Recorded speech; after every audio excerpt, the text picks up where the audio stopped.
fact that I didn't know that much about it, which made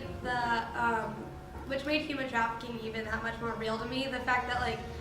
it's occurring in my city, the place that I've grown up in, the place that there are other girls my age growing up that are younger than me and older than me, and they're living in a city that's so predominant about human trafficking, and there's so much human trafficking that goes on that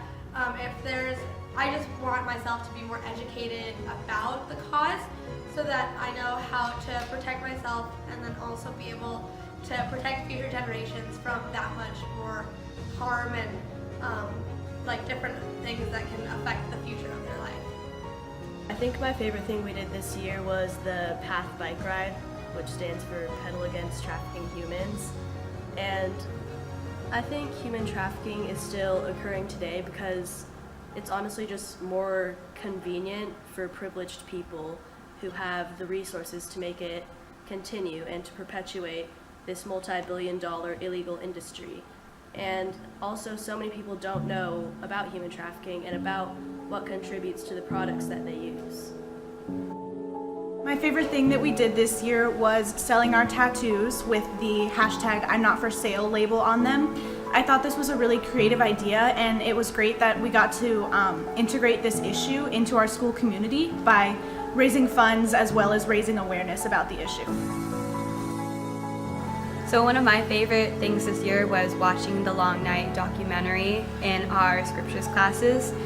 and it was more impactful than hearing it from another person. It was a different point of view hearing it from a girl who was our age, who got trafficked here in Seattle, Washington. I think that was one of the main reasons why we chose that documentary, was because it was set in Seattle, Washington, and we wanted to emphasize to everybody that human trafficking is real and human trafficking is local, and even though you may think it's far away, it's not.